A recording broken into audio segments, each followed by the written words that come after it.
জজের চেয়ারে যেখানে রফিক চৌধুরী থাকার কথা, সেখানে উনি দোষী হয়ে কাঠগড়াই আসামি হয়ে দাঁড়িয়ে আছে। এটা ওনার জন্য অনেক লজ্জার একটা বিষয় হয়ে দাঁড়ায়। যদিও উনি যে অপরাধ করেছে তার জন্য ওনাকে এখানে থাকাটাই স্বাভাবিক। ইরা তো তাকিয়ে আছে আকাশের দিকে, চোখ দিয়ে ইরার পানি পড়তে থাকে। কেননা নিজের বাবাকে যে বাঁচাবে সেটাও মুখ ফুটে বলতে পারছে না। তার কারণ, আর ওদের সম্পর্ক জানতে হলে আপনাকে কয়েকটা মাস আগের কাহিনীগুলো জানতে হবে, তাহলে সবটা বুঝতে পারবেন। পূর্বে বাবা, আমি ভার্সিটিতে গেলাম। কিন্তু আজকে তো ভার্সিটি অফ করা। কি বলো? আমি তো জানতাম না। গতকালই তো আমি কোর্টে বলে দিয়েছি আজকে সবকিছু অফ থাকবে। কিন্তু কি কারণে আব্বু? এসব তোকে এখন বলে বোঝাতে পারবো না। আচ্ছা, তৈরি যখন হয়ে গেছি তখন ঘুরে আসি। তাছাড়া আমি তো ওখানে আর একা থাকবো না, বান্ধবীরাও তো থাকবে। ঠিক আছে, তবে একটু সাবধানে থাকবে, কেননা অনেকে তোমার উপরে হামলা করবে। আমার উপরে কেন হামলা করবে? তুমি কি ভুলে গেছো তুমি কার মেয়ে? আমি জর্জ রফিক চৌধুরীর একমাত্র মেয়ে, কিন্তু আমার কেন ক্ষতি করবে লোকেরা? কোর্টে আমাকে অনেক সময় অনেক লোকের বিরুদ্ধে রায় দিতে হয়। অনেক অপরাধী থাকে ওখানে, ওদের লোকেরা তো আমার ক্ষতি করার জন্য সারাক্ষণ পিছনে লেগেই থাকে। এখন এইসবের জন্য আমাকে কষ্ট করতে হবে, তাই তো? কষ্ট না, তোকে শুধু একটু সেফ ভাবে চলতে হবে। আচ্ছা, আমি সাবধানে থাকবো। এ বলে ইরা তো চলে যায়। অন্যদিকে জর্জের বাসায় কাজ করে রহিম ওনার কাছে আসে। স্যার, একটা কথা বলতে চেয়েছি, যদি রাখতেন। কি কথা বলো? স্যার, আমাকে একটু দেশে যেতে হবে। হঠাৎ দেশে কেন?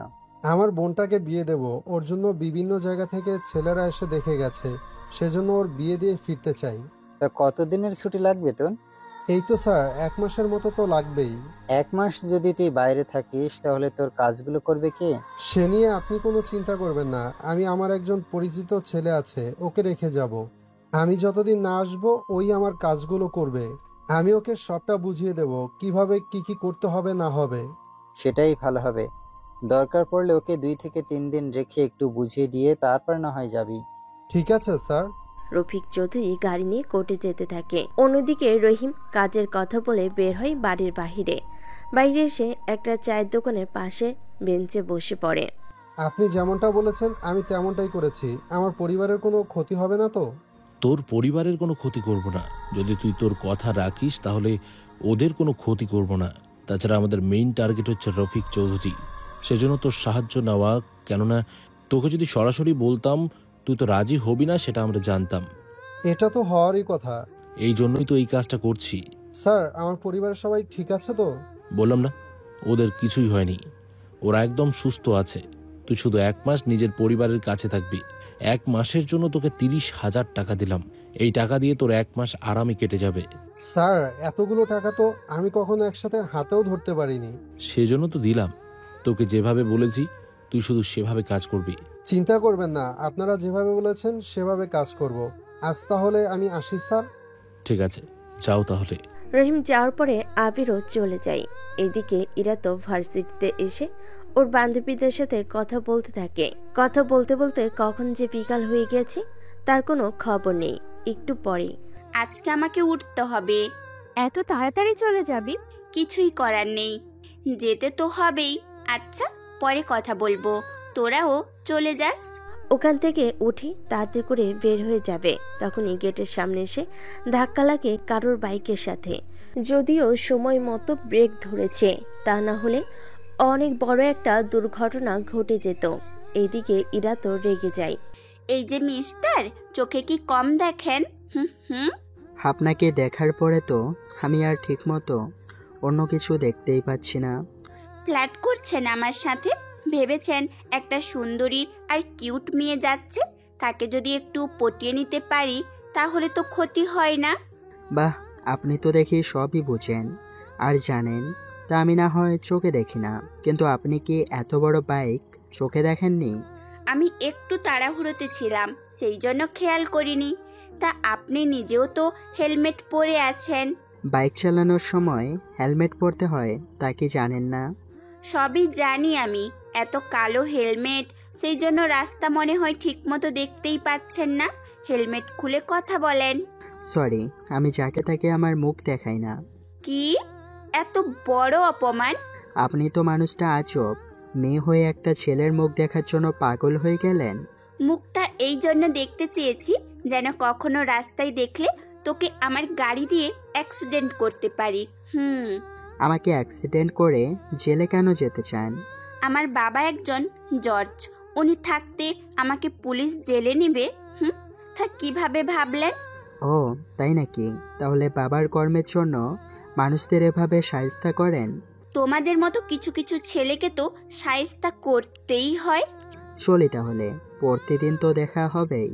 তাহলে এখন আর ঝগড়া করে কি লাভ? কথাটা বলে ভার্সিটিতে ঢুকে যায় আকাশ। এদিকে ইরা রেগে গাড়িতে এসে বসে, গাড়ি ড্রাইভ করতে থাকে, সাথে ভাবতে থাকে। প্রতিদিন দেখা হবে মানে? আমি তো ভার্সিটিতে প্রতিদিন আসিও না, তাহলে আমার সাথে দেখা হবে কি করে ওর? তবে ছেলেটা অনেক জোশ ছিল, শুধু মুখটা দেখতে পারলে আরো ভালো হতো। কথাগুলো বলতে বলতে চলে আসে ওর বাসায়। 2 দিন পরে রহিম বের হয়ে একটা ছেলেকে নিয়ে জজের বাসায় ঢুকে। রহিম তো রফিক চৌধুরীকে ডাকতে ভিতরে চলে যায়। যখন রহিমের সাথে থাকা ছেলেটি দরজা দিয়ে ভেতরে ঢুকবে, তখনই ইরার সাথে একটা ধাক্কা খায়। ইরা পড়ে যেতে থাকে। সে সময় হাত দিয়ে ধরে ইরাকে টেনে তোলে। এতে ইরা ওই ছেলেটির বুকে এসে পড়ে। ছেলেটি তো অপলক দৃষ্টিতে তাকিয়ে আছে। ইরা তো রেগে একাকার, সেদিকে কোনো খেয়াল নেই ছেলেটি। এদিকে ইরা দূরে সরিয়ে দেয় ধাক্কা দিয়ে। ধাক্কা দেওয়ার পরে কিছু বলতে যাবে, তখনই ওখানে রফিক চৌধুরী আর রহিম চলে আসে। স্যার, ওর কথাই আপনাকে বলেছি, ও অনেক ভদ্র। কথায় কাজে কোনো অমিল পাবেন না। যেভাবে যেভাবে বলবেন ঠিক সেভাবে কাজ করে যাবে। তাহলে 2 থেকে 3 দিন তোর সাথে রেখে ওকে কাজগুলো বুঝিয়ে দে, কিভাবে কি করতে হবে। আমি কোর্টে গেলাম। রফিক চৌধুরী কথা শেষ করে বের হতে যাবে, তখনই ইরা ওনাকে প্রশ্ন করে। আব্বু, এই ছেলেটা কে? রহিম, এই ছেলেটা কে? এখানে কাজ করবে মানে? ইরা, তোকে তো বলাই হয়নি। রহিমের বোনের বিয়ের জন্য ছেলেরা দেখতে আসতেছে, সেজন্য ও গ্রামে যাবে, যেন ছেলেদের সম্পর্কে খোঁজ খবর নিয়ে বোনের বিয়ে দিতে পারে। তাছাড়া রহিম বিয়ের দিন তারিখ ঠিক হলে জানিয়ে দিও, আমি বিয়ের খরচের জন্য টাকা পাঠিয়ে দেব। তাহলে তো আমার অনেক উপকার হয় স্যার। আব্বু, তাই বলে তুমি একটা অচেনা ছেলেকে এই বাসায় রাখবে? তাছাড়া তোমার কোনো দিক দিয়ে এই ছেলেকে চাকর মনে হয়? কেন রে? ওর পোশাক দেখে তো তেমনই বোঝায়। পোশাক তো ঠিক আছে, কিন্তু ওর বডি আর মাসেল দেখো, দেখে মনে হচ্ছে প্রতিদিন জিম করে। না না ম্যাডাম, আপনি কিন্তু ভুল করতেছেন।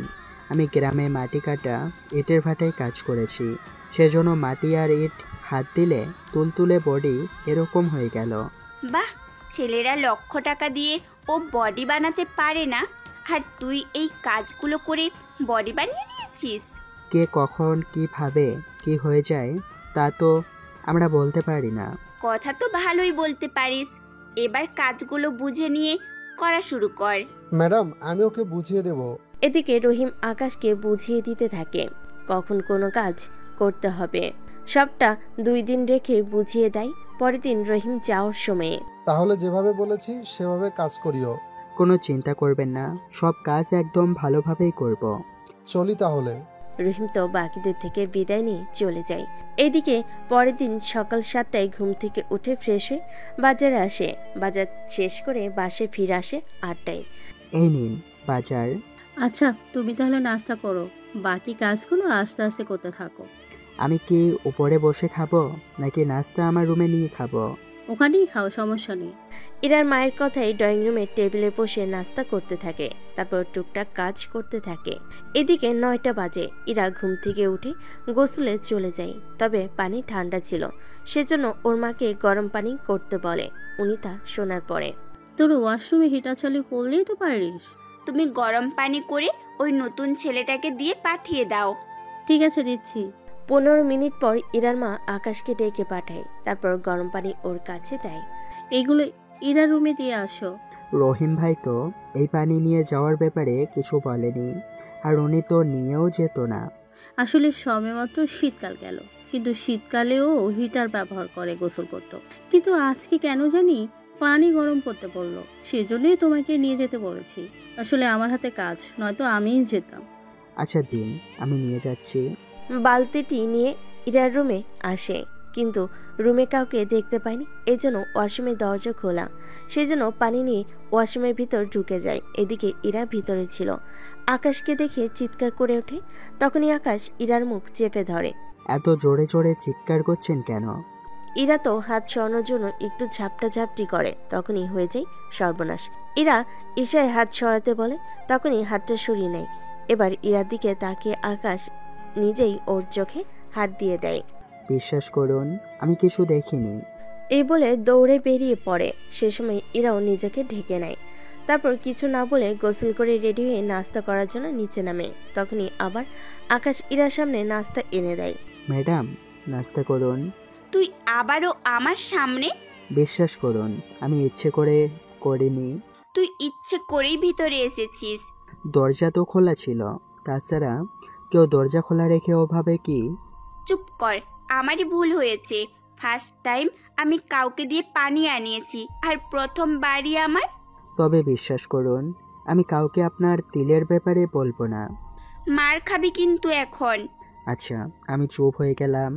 আমার চোখের সামনে তুই আসবি না। তোকে দেখলেই আমার এখন মাটির নিচে ঢুকে যেতে ইচ্ছে করে। আমি তো কিছুই করিনি। সব সময় করতে হয় না, দেখলেই হয়ে যায়। তোর সামনে আসতেও এখন আমাকে লজ্জায় পড়তে হচ্ছে। আচ্ছা, আমি মুখটা ঢেকে রাখবো, তাহলে কি চলবে? এখন যা আমার সামনে থেকে। আকাশ তো মিটিমিটি করে হেসে চলে আসে ওখান থেকে। আকাশের মনে হাসি দেখে তো ইরা অনেক বেশি রেগে যায়। এদিকে ওখান থেকে চলে আসে রফিক চৌধুরী রুমের পাশে। ওখানে এসে শুনতে থাকে উনি কি বলে বা করে। এদিকে রফিক চৌধুরী, তোমাদের যেভাবে বলবো সেভাবেই কাজটা করবে। চিন্তা করবে না স্যার, হয়ে যাবে সব কিছু। তা আমি যা চেয়েছি তা কখন পাবো? আপনি যে অ্যাকাউন্ট দিয়েছেন সেই অ্যাকাউন্টে টাকা তো পাঠিয়ে দিয়েছি, আপনি একটু চেক করে দেখবেন। করতেছি। তবে যেভাবে বলেছি সেভাবে কিন্তু সাক্ষীগুলো সাজাবে তুমি। কোনো চিন্তা করবেন না, সেভাবেই সবটা করে রাখবো। ঠিক আছে, আমি একটু পরে আসবো, তখন দেখে নিব বাকিটা। এদিকে আকাশ ওনার কথাগুলো শুনে তারপর ওর রুমে এসে কাউকে কল করে। আকাশ বলো, কোনো খবর পেয়েছো? আজকে কি কোর্টে কোনো কেস আছে? কেস বলতে একটা রেপ কেসের মামলায় শুনানি হবে, কিন্তু কেন বলো তো? এখানে রফিক চৌধুরী তো টাকা খেয়ে রায় তো ছেলের পক্ষে দিবে। কি বলো? এখন তাহলে উপায়? ওই ছেলের পক্ষে কে কে সাক্ষী দিবে তাদের খোঁজ নিয়ে ওদের আটকে রাখেন, তাহলে সাক্ষী না থাকলে ছেলেটাকে আর বাঁচাতে পারবে না। আচ্ছা, আমি ব্যবস্থা করতেছি। এদিকে এনারা তো ব্যবস্থা করতে থাকে। অন্যদিকে আকাশ এবার বসে আছে ওর রুমে। তখন একটা পুলিশ এসে, এই স্যার তোকে ডাকছে। ওনাকে বলেন আমি আসতেছি।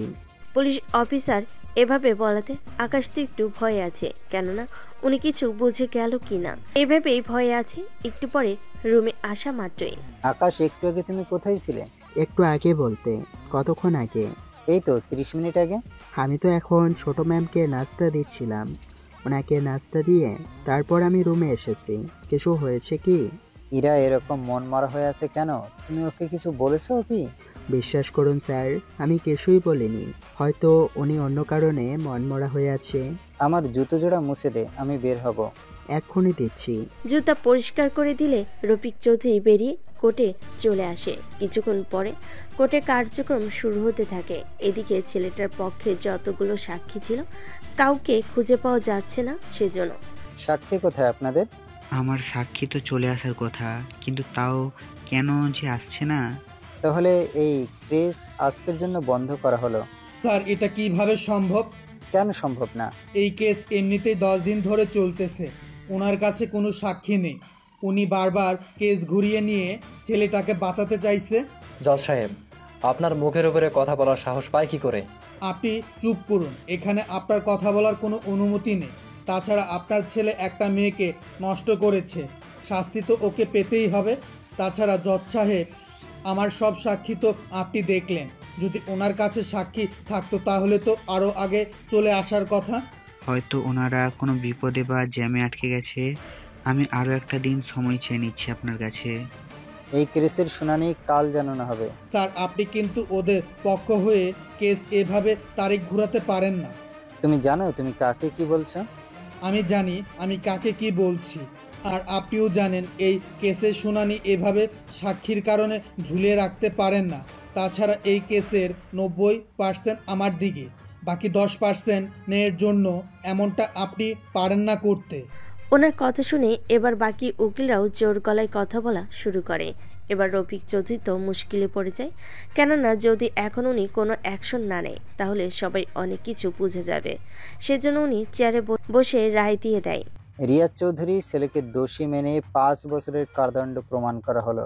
এবার রিয়াজের ছেলে তো এবার কেঁদেই দেবে। এইদিকে বাকি উকিলরাও খুশি হয়, তবে রফিক চৌধুরী রিয়াজের মুখের দিকে তাকিয়ে কিছুটা নার্ভাস হয়ে আছে।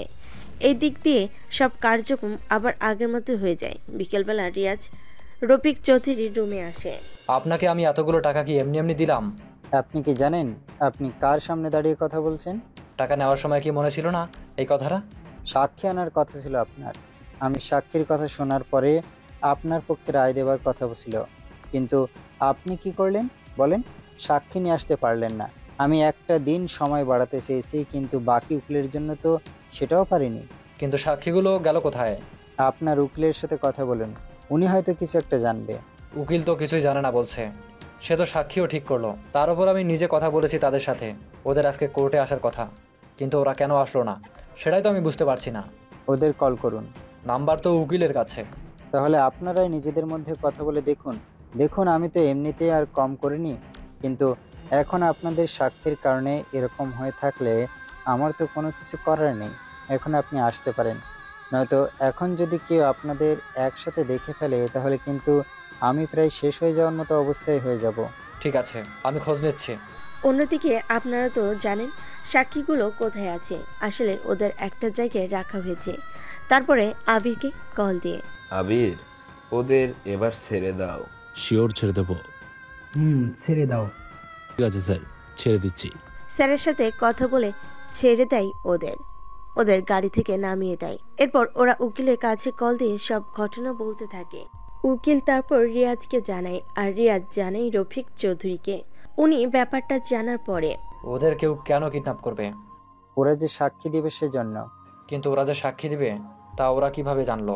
ওরা যে সাক্ষী দিবে তা কিন্তু খাতায় রেজিস্টার করা থাকে, সাথে ওদের নাম আর ঠিকানা। তাহলে কি ওখান থেকে কোনোভাবে কিছু হয়েছে? তেমনই হবে।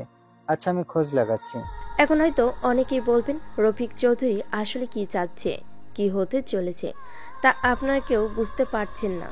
তবে আপনাদের বোঝার সুবিধার্থে একটা কথা বলি, রফিক চৌধুরী একজন জজ। এর বাইরে অনেক দুর্নীতি করে। টাকার জন্য উনি কেসের রায়ও পাল্টে দেয়। এটাই ওনার মূল পেশা। উনি সবটা গুছিয়ে চলে আসে বাসায়। এদিকে ওনার মন খারাপ দেখে। বাবা, তোমার মন খারাপ কেন? আর বলছি না, করতে যাই একরকম আর হয়ে যায় আরেক রকম। তা তোর মা কোথায়? মা তো একটু বাহিরে গেছে। তাহলে আকাশকে ডেকে দে একটু। ওহ, তো মায়ের সাথে বাহিরে গেছে।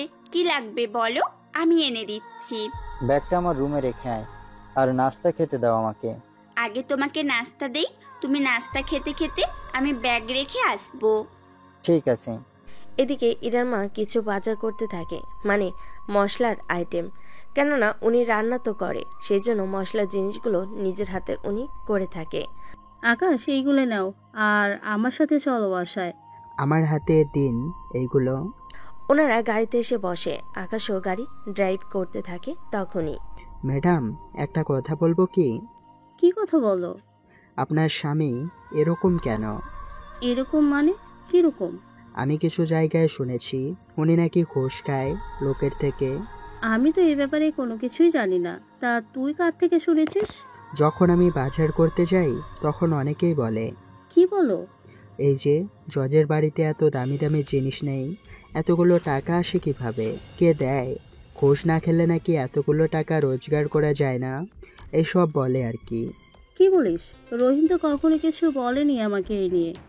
হয়তো উনি ভয়ে বলেনি, ভেবেছে যদি আপনাকে বলে আপনি কি না কি ভাববেন, হয়তো এই ভেবে বলেনি। তাহলে তোর মনে হয় অনেক সাহস? এখন যদি আমি আমার হাজবেন্ডকে এই সব কথা বলে দেই? ম্যাডাম, আমার চাকরিটা এভাবে খেয়ে দিবেন না। আমাকে লোকে যা বলল আমি তো আপনাকে সেগুলোই বলেছি। তাছাড়া আপনি চাইলে তো স্যার সত্যি সত্যি ঘুষ খায় কি না তা তো দেখতে পারেন। তোর কথায় আমি আমার হাজবেন্ডকে সন্দেহ করবো নাকি? সন্দেহ করতে তো বলিনি, শুধু একটু যাচাই করে দেখবেন। যাচাই করে যদি কোনো কিছু পাই তখন যারা আমাকে এই কথাগুলো বলেছে তাদের আমি একটা শিক্ষা দিতে পারবো। কারণ ওরা যখন বলেছে তখন আগে এই দিকটা থেকে শিওর হয়ে নেই, তারপর ওদের মজা বোঝাবো। বাহ, তুই তো অনেক বুদ্ধিমান ছেলে দেখতেছি। আমি যে কি তা আপনারা এখনো কেউই জানেন না। যখন জানবেন তখন কিভাবে আপনাদের চোখের পানি মুছে দিব তাই ভাবছি। মনে মনে কিছু বললি? বাসায় চলে এসেছি। এরপর ওনারা দুজনে নেমে যে যার মতো করে চলে যায়। অন্যদিকে আকাশ ওর কাজে লেগে পড়ে। পরের দিন সকালবেলায় আকাশ, কিছু কি জানতে পেরেছো? আমি এটা শিওর উনি দুর্নীতি করে, কিন্তু সে টাকাগুলো ওনার ব্যাংক অ্যাকাউন্টে আছে নাকি অন্য কোনো অ্যাকাউন্টে রাখে সেটা বলা মুশকিল। তা ওনার বউ আর মেয়ের অ্যাকাউন্ট চেক করো। ওনার বউয়ের অ্যাকাউন্ট 4 থেকে 5 লাখের মতো আছে, আর ওনার মেয়ের একটা ডেবিট কার্ড আছে যেটা তাও প্রতি মাসে 20,000 টাকা খরচ করতে পারবে। কিন্তু রফিক চৌধুরী থেকে ওনার অ্যাকাউন্টে কিভাবে নিব? আমাকে কয়েকটা দিন সময় পেলেই সবটা জানাতে পারবো। ঠিক আছে ভাই। পরের দিন আকাশ ছাদে উঠে সকালবেলা, তখন ওখানে ইরাকে দেখতে পায় তা ব্যায়াম করতেছে। এই প্রথম ইরাকে এরকম ড্রেসে দেখতে পেল। এদিকে ইরা আকাশকে দেখে, ওই তুই কি কখনো ভালো হবি না? আমি আবার কি করেছি? আমার দিকে এরকম ভাবে তাকিয়ে আছিস কেন? হুম, মনে হচ্ছে জীবনে প্রথম কোনো মেয়েকে দেখছিস। আপনাকে তো সব রকম ভাবেই দেখেছি, আজকে এরকম ভাবেও দেখে নিলাম। শালা লুচ্চু কোথাকার! আমাকে লুচু বলার আগে গেট আটকে রাখতে পারেন না? আমি ছাড়া সকালবেলায় ছাদে কারো আসার কোনো নিয়ম নেই। তাছাড়া আমার জন্য এখানে আলাদা করে রুম করা হয়েছে, যেন ব্যায়াম করার সময় আশেপাশে কোনো ছেলে ছাদ থেকে তাকে না দেখতে পারে। কিন্তু তুই তো... দেখুন, আমি যতবার আপনাকে উল্টোপাল্টা ভাবে দেখেছি সবটাই আপনার গাফিলতির কারণে। তোকে আমি বাসার থেকেই বের করে দিব। তাহলে আমিও সবাইকে বলে দিব। কি বলবি? ওই যে তিলগুলোর কথা। আর এখন ওই চুপ কর শয়তান! যদি আর একবার এই কথাটা মুখ দিয়ে বের করেছিস তাহলে জানে মেরে দিব। তাহলে আমাকেও বাসা থেকে বের করে দেওয়ার কথাটা মুখেও আনবেন না। আমি যদি আপনাকে এভাবে দেখি সমস্যা আর কি হয়? কিছু মাস পরেই তো এমনিতেও অভ্যস্ত হয়ে যাব। এখন থেকে প্র্যাকটিস করে নেই। মানে কি বলতে চাইছিস তুই?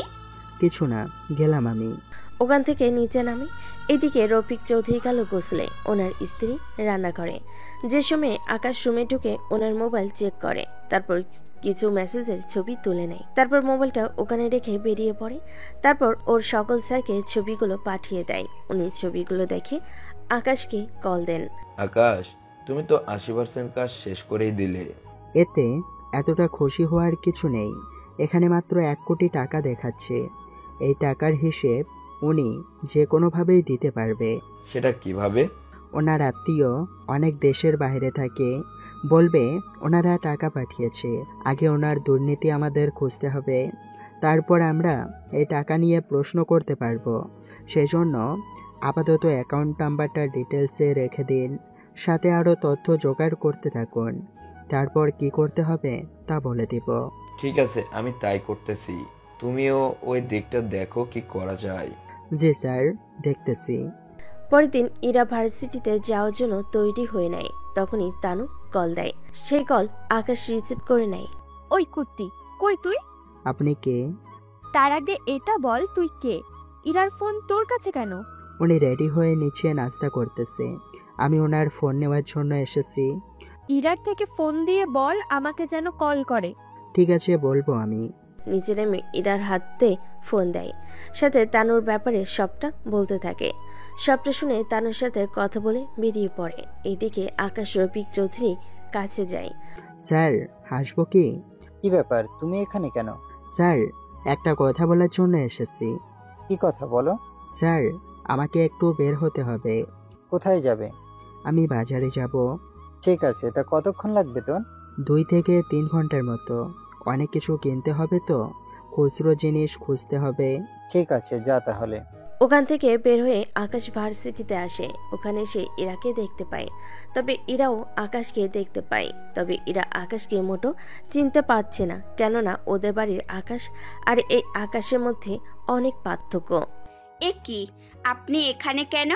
ভার্সিটি কি আপনার বা আপনার বাবার? আমার বাবা বা আমার কেন হতে যাবে? তাহলে আমাকে এখানে আসতে অসুবিধা কি? অসুবিধে নেই, তা হেলমেটটা সরাও তো। হেলমেট কেন সরাবো? আপনার মুখটা দেখার জন্য। আমার মুখে কি এমন আছে যে দেখতে হবে? দেখার অনেক কিছু আছে, সব সময় কালো এইগুলো পরে থাকেন। আপনার কি আর কোনো শার্ট নেই? কেন, আপনি কি কিনে দিবেন? আপনাকে তো এমনিতেই দেখে ফকির মনে হচ্ছে না, নিজের টাকায় কিনে নেন। তাহলে আর আমার মুখ দেখে আপনাদের কি কাজ? ওই তানু, ব্যাটার হাত ধর। তানু এসে আকাশের পিছন থেকে জড়িয়ে ধরে। এতে আকাশের কিছু অস্বস্তি হতে থাকে। আকাশ জোর দিয়ে সরে যাবে, সেটাও পারছে না, কেননা যদি কিছু করতে যায় তাহলে তানুর শরীরে হাত দিতে হবে। সেজন্য না চাইতেও কিছু করতে পারছে না। ইরা জলদি কর। এই, কি করবেন আমার সাথে? তোমাকে এখন আমরা এখানে যা কিছু করব তার জন্য তুমি তো মুখ দেখাতে পারবে না। প্লিজ আমার সাথে উল্টোপাল্টা কিছু করবেন না। কিরে, দাঁড়িয়ে আছিস কেন? ইরা আকাশের মাথা থেকে হেলমেট খুলে নেয়। আকাশের মুখটা দেখে ইরা তো চমকে ওঠে। এ কি, তুই এখানে? তুই কি ওকে চিনিস? ও তো আমার বাসার চাকর। কি বলছিস তুই? ওকে দেখে তো চাকর বলে মনে হচ্ছে না। ঠিকই তো, আমাকে দেখে কোন দিক দিয়ে আপনার চাকর বলে মনে হচ্ছে? আমার এইগুলো 20,000 টাকার উপরে, হেলমেটের দাম 10,000, আর বাইকের কথা বাদই দিলাম। যদি চাকর হতাম তাহলে কি এত কিছু আমার কাছে থাকতো? উনি কিন্তু ঠিকই বলেছে, ওনাকে দেখে তো কোনো দিক দিয়ে চাকর বলে মনে হচ্ছে না। ঠিকই তো। আচ্ছা, আপনার বান্ধবীর মাথায় কোনো গন্ডগোল নেই তো? এই, আপনি কি আমাকে পাগল ভাবতেছেন? আমি তো এতক্ষণ ধরে ভাবিনি, তবে এখন ভাবতে হচ্ছে। আচ্ছা, আমি যে কাজে এসেছি সে কাজে যাই। আপনার এখানে কি কাজ? হুম, এখানে বাদাম বিক্রি করব হেঁটে হেঁটে। আপনি খাবেন? অসহ্য লোক একটা। এ বলে ইরা চলে যায়। এদিকে আকাশ ভার্সিটির পিছনে আসে। ওখানে আবিরের সাথে দেখা হয়। কিরে, আসতে কোনো অসুবিধা হয়নি তো? অসুবিধা তো হয়েছে। কিরকম? রফিক চৌধুরী মেয়ের সাথে আবার ঝামেলা হয়েছে। অল্পের জন্য আমি ধরা খেয়ে যেতাম। ধরা তো খাসনি? না, তা কেন ডেকেছিস? এখানে আজকে রিয়াজ আসবে। রিয়াজ কেন আসবে? খবর তো পেয়েছি। আচ্ছা, তোকে যা বলার তুই তো নিজের চোখেই দেখতে পারবি। কতক্ষণ লাগবে? আমাকে তো ফিরতে হবে। আচ্ছা, তোকে কিছু কথা বলার আছে। কি কথা বল। রফিক চৌধুরীর মেয়েকে তোর কেমন লাগে? ওকে, আমার অনেক ভালো লাগে। ওর বাবাকে শাস্তি দেওয়ার পরে আমি ওনার মেয়েকে বিয়ে করব। তুই কি সিরিয়াস? ওই মেয়ের বাবা এত বড় অপরাধী আর তুই ওনার মেয়েকেই বিয়ে করবি? অপরাধী ওর বাবা, ও না। তাছাড়া ওরা কেউই কিছু জানে না। একজনের অপরাধের জন্য অন্য কাউকে শাস্তি দেওয়া তো সম্ভব না। আচ্ছা, ওরা চলে এসেছে। এদিকে রিয়াজ চলে আসে। এসে ওখানে থাকা কিছু ভার্সিটির ছেলেদের সাথে কথা বলতে থাকে।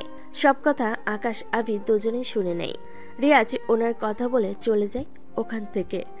এইদিকে কিছু কি বুঝতে পারলি? বুঝতে পেরেছি। তবে এই রিয়াজকে এবার একটা শিক্ষা দিতে হবে। কিরকম আর কিভাবে? তুই অফিসে যা, আমিও বাসায় যাই। বেশি লেট হলে আবার সন্দেহ করবে। আমি স্যারকে সবটা বলে দিব। ঠিক আছে, আমি যাই তাহলে। ওরা দুজন দুই দিকে চলে যায়। অন্যদিকে ইরার সাথে আবারও দেখা হয়। এবার ইরা আরো রেগে যায়। তোকে যদি আমার চোখের সামনে দেখি না, তোকে আমি মেরেই ফেলবো। তাহলে এখনই মেরে ফেলেন। এখন কেন মারবো? পরে হয়তো সময় নাও পেতে পারেন। আপনাকে এত কিছু ভাবতে হবে না। ইরা, চল এবার বাসায় যাই। চলো তাহলে। ইরা তো চলে যায়। অন্যদিকে আকাশ হয়ে আরেকজন সব কাজ করে দেয়। আকাশ শুধু নিজের কাজের ছেলের মতো পোশাক পরে নেয়। তারপর সে বাজার নিয়ে বাসায় ঢুকতে যাবে। তখনই ইরা এসে সামনে দাঁড়ায়। ওই, কোথায় ছিলি তুই? কখন কোথায় ছিলাম? 30 মিনিটের আগে। আমার হাতে যে বাজার আছে সেগুলো দেখে কি মনে হচ্ছে না আমি বাজার করে এসেছি? কিন্তু তুই এত তাড়াতাড়ি বাজার করলি কি করে? আমি সেই 2 ঘন্টা ধরে বাজার করতেছি। সত্যি বলছিস তো? আপনাকে মিথ্যে বলে আমার কি লাভ? লাভ তো আছেই তোর মধ্যে, নয়তো কেমনে কি আমি তো বুঝতেই পারছি না। এমনিতেই গরমে বাজার করে আমার অবস্থা শেষ, আর আপনি বক বক করে যাচ্ছেন। সরেন তো সামনে থেকে। কি তুই আমাকে? সামনে থেকে সরবেন নাকি আমি এটা মুখে ঢুকিয়ে দেব? কি মুখে ঢুকাবি? কথাটা বলে ইরা মুখে একটু হা করলে একটা গাজর ইরার মুখে ঢুকিয়ে দেয়। এতে ইরা তো কোনো কথাই বলতে পারছে না। সে সুযোগে আকাশ কেটে পড়ে ওখান থেকে। ইরা তো এবার আরো অনেক রেগে যায়। তোকে তো আমি দেখে নিব। এদিকে আকাশ বাজারগুলো রেখে ওর রুমে চলে আসে। এসে রেস্ট নিতে নিতে শুয়ে পড়ে। সন্ধ্যার দিকে ইরা আকাশের রুমে এসে ওর মুখে পানি মেরে দেয়। পানি মারলেন কেন? তুই যদি পড়ে পড়ে ঘুমাস তাহলে কাজ কে করবে শুনি? কাজ তো শুরু হবে আরো পরে। আমার জন্য গরম পানি নিয়ে আসবি রুমে। গোসলের পানি নাকি অন্য কিছুর জন্য পানি লাগবে? অন্য কিছু বলতে? কিছু না, আনতেছি। কিছু মিনিট পরে গরম নিয়ে রুমে আসে। এসে সেগুলো ইরার কাছে দেয়। এবার ইরা সেই পানি নিয়ে এবার এই পানি দিয়ে আমার রুমটা পরিষ্কার কর। এটা তো আমার কাজ না। আমি জানি এটা তোর কাজ না, তাও তোকে এটাই করতে হবে। যদি না করি তাহলে এই বাসা থেকে বের করে দিব। এই বাসা থেকে বের করে দিলে তো যে কাজে এসেছি সে কাজটা কখনোই করা হবে না। ওই কি ভাবছিস তুই? কই কিছু না তো, এখনই করে দিচ্ছি। আপনি রুমের বাইরে অপেক্ষা করুন। রুমের মধ্যে থাকা কোনো কিছুতেই হাত তো দূরের কথা, চোখও দিবি না। না দেখতে পেলে পরিষ্কার করব কি করে? 2 মিনিট দাঁড়া, আমি সবটা ঠিক করে নিচ্ছি। 2 মিনিট পরে ইরা ওর জিনিসগুলো ঠিক করে নেয়। তারপর আকাশ গরম পানির সাথে কিছু কেমিক্যাল মিশিয়ে নেয়। তারপর রুমের ফ্লোর থেকে শুরু করে বাকিটা সব পরিষ্কার করতে থাকে। মানে ইরাকে গালি দিতে দিতে মনে মনে বলে, আমি জানি তুই অনেক গালাগালি দিচ্ছিস আমাকে, কিন্তু আমাকে ওইভাবে দেখার শাস্তি তো তোকে পেতেই হবে, কোনোভাবেই ছাড় দেওয়া যাবে না। এইদিকে রফিক চৌধুরী বাসে আসে। উনি বাসে এসে সোফায় বসে পড়ে। তবে ওনার মুখে রয়েছে অনেক চিন্তার ভাব। তা দেখে, আব্বু কি হয়েছে তোমার? বারবার আমি কেস হেরে যাচ্ছি। ও মা, তুমি কি উকিল নাকি যে কেস হেরে যাবে? ওইগুলো তুই বুঝবি না। কিছু একটা তো ঘটে যাচ্ছে আমার এখানে, নয়তো এরকমটা আগে কখনো হয়নি। কি হয়নি? ও কিছু না, আমি রুমে গেলাম। এইদিকে আকাশ সব কথা শুনে ফেলে। এবার কি করবে না করবে সবটা ভাবতে থাকে। সে কথাগুলো আবার ওর স্যারকে বলে। উনি সবটা শোনার পরে, একটা কথা তাহলে বুঝে নাও, তুমি তাহলে যত তাড়াতাড়ি পারো প্রমাণগুলো এক করো, তারপর আমরা একসাথে ব্যবস্থা নেব। ঠিক আছে। 2 দিন পরে রফিক চৌধুরী ওনার কেবিনে বসে আছে। তখনই উনি রিয়াজের সাথে কিছু একটা ডিল করতে থাকে। এদিকে ইরা তানুর সাথে ওর রুমের কথা বলতে থাকে। তখনই, তোর জন্য একটা সুখবর আছে। কি রকম? আগে বল, শোনার পরে কোনো রিয়াক্ট করবি না। আচ্ছা বলো, কি করতে হবে? ওই ছেলের নাম্বার তো পেয়েছি। কোন ছেলে? ভার্সিটিতে ওই ছেলেটার। তুই কি করে নিলি এইগুলো? আবিরের থেকে নিয়েছি। এই আবির ছেলেটা কে? আমার বয়ফ্রেন্ড আবির। ওরা তো বন্ধু হয়, সেজন্য আমি ওর কাছ থেকে নিয়েছি নাম্বার। তাহলে দে, কথা বলি। এদিকে ইরা কল দেয়। আচমকা কল আসাতে রিসিভ করে কথা বলতে থাকে। যদিও আকাশ এখনো জানে না এটাই যে ইরা ছিল। এভাবে কথা বলতে থাকে। অনেকটা সময় পরে ওদের কথা তো শেষ হয়। পরের দিন ইরা আকাশের সাথে দেখা করে। আচ্ছা, ব্যাপারটা কি বলুন তো? কোন ব্যাপার? ওই দিন এত রেগে গিয়েছেন আমার উপরে, আর আজকে এত ভালোবাসা, ব্যাপারটা কি বলুন তো? ব্যাপার তো কিছু একটা আছে। কিরকম তা কি বলা যাবে? তা বলা যাবে না, তবে এতটুকু বলতে পারি, আমি তোমাকে অনেক বেশি ভালোবেসে ফেলেছি। কি বলেন? 4-5 দিনে এত প্রেম? ব্যাপারটা তো সুবিধার মনে হচ্ছে না। ব্যাপার তো কিছু একটা আছে। অনেকটাই তো সেরকমই মনে হচ্ছে। কেননা 4-5 দিনে কি এমন ঘটনা হলো যে আমাকে ভালোবেসে ফেলেছেন? সেটাই তো বুঝতে পারছি না। তাহলে একটা কাজ করি, আমরা আজকেই বিয়ে করি, তারপর বাসর ও করে ফেলি, এতে তোমার ডাউট চলে যাবে। আরে আমি ওইগুলো বলতে চাইনি। তাহলে কোনগুলো বলতে চেয়েছো শুনি? হুম। তুমি নিজেও জানো 4-5 দিনের ব্যবধানে কাউকে ভালোবাসা যায় না। বললাম তো, কারণ আছে অনেকগুলো। কি কি কারণ? সে কারণগুলো তোমাকে আমি বাসর রাতেই বলবো। এটা আবার কেমন কথা? এটাই সেই কথা, যদি তোমার এত তাড়াতাড়ি জানতে ইচ্ছে হয় তাহলে বিয়ে করে বাসর ঘরে জেনে নাও, আর যদি পরে জানলে চলবে তাহলে প্রেম করে পরে না হয় জেনে নিও। বুঝতেছি না তোমার মাথায় কি চলছে, তবে আমিও এত সহজে ছেড়ে দিব না। কি ভাবছো এমন করে? তেমন কিছুই না, চলো তোমাকে বাসায় পৌঁছে দেই। আগে দুজনে ঘুরবো, খাবো, তারপর যাব বাসায়। ঠিক আছে চলো। ওরা এই দিনটা অনেক বেশি আনন্দ করতে থাকে। তারপরে ইরা আকাশের জন্য একটা ঘড়ি কিনে দেয়, সেটা নিজ হাতে পরিয়ে দেয়। এটা সব সময় আঙুলে পড়ে থাকবে। তুমি কিন্তু এই ঘড়িটা মোটেও হাত থেকে খুলবে না। গোসলের সময়ও পড়ে থাকবে। থাকবে, কেননা এই ঘড়িতে পানি ঢুকবে না, রাতে ঘুমানোর সময় খুলে রেখে দিতে পারো। এখন চলো তোমাকে পৌঁছে দেই। আমি গাড়ি করে চলে যেতে পারবো। ঠিক আছে, সাবধানে যেও। এদিকে ইরা ওর বাসে আসার আগে আকাশ ওর ড্রেস চেঞ্জ করে ওর আগে বাসে চলে আসে। বাসে এসে দেখে আকাশ কাজ করতেছে। আকাশকে দেখে ইরা তো মিটি করে হাসতে থাকে। ম্যাডাম, আমাকে দেখে এভাবে হাসছেন কেন? এমনিতেই হাসি পেলো। এদিকে ইরার মা আকাশের দিকে তাকিয়ে, তা আকাশ, তুমি এতক্ষণ কোথায় ছিলে আর হাতে এত দামি ঘড়ি? খালাম্মা, আমি তো বাজার করতে গিয়েছি, আপনাকে তো বলেছিলাম আমি। ওখানে এই ঘড়িটা পছন্দ হলো, সেজন্য আমি কিনে নিলাম। সেটার হয় বুঝলাম, কিন্তু বাজার করতে 5 ঘন্টা লাগে? এবার আকাশ কি বলবে? এদিকে ইরা তো চুপ করে আছে।